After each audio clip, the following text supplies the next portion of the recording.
Kung mahilig ka sa cucumber at ikaw ay isang health conscious o nagda-diet, panoorin mo ang video na ito.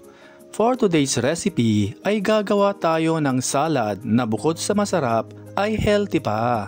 Umpisahan natin sa pagbalat ng pipino, pero okay lang din naman kung wag nyo na itong balatan.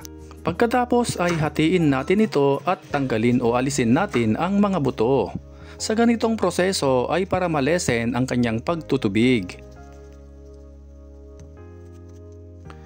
I-cut natin into small pieces or depende na sa inyo kung anong cut ang gusto ninyo.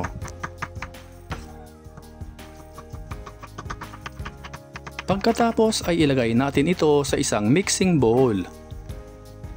Hatiin natin ang kamatis at katulad sa pipino, tanggalin natin ang mga buto. At syempre, hatiin din natin ito ng maliliit na piraso. Kung nanonood ka pa rin at this point, paki-comment naman kung saang lugar kayo nanonood para alam namin kung saan nakaabot ang video na ito. Pagkatapos ay i-add na natin ito sa pipino. Hatiin din natin ng maliliit ang sibuyas at idagdag natin ito sa ating pipino at kamatis. I-drain o tanggalin natin ang sabaw ng tuna in can.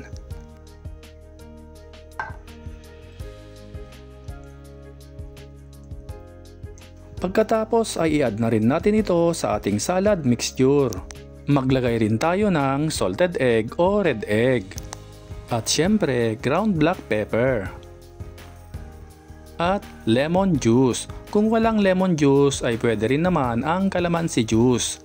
Haluin natin ito ng maigi hanggang maging well combined ang lahat ng mga ingredients. By the way, shoutout nga pala kay Sir Aratos Puts Amino of Ifugao, Ricky Rixenzer Khaled, Nelia Famini of Bugay, Cagayan, at kay Sir Larry Udani of Tuguegarao City. Ihanda at iserve na natin ang ating low carb salad. Kung naghahanap ka ng low carb salad, perfect ito para sa inyo. Bagay na bagay ito sa mga nagda-diet o magda-diet pa lamang. Bukod sa masarap na, ay healthy pa. Ano pang hinihintay nyo mga kanoypi? I-share at itag mo na ito sa mga friends and families mo para masubukan din nila ito. Maraming salamat po sa panonood at walang sawang pagsuporta. At kung bago ka pa lamang dito sa aming page, ay mag-follow ka na para updated ka lagi sa aming bagong recipe.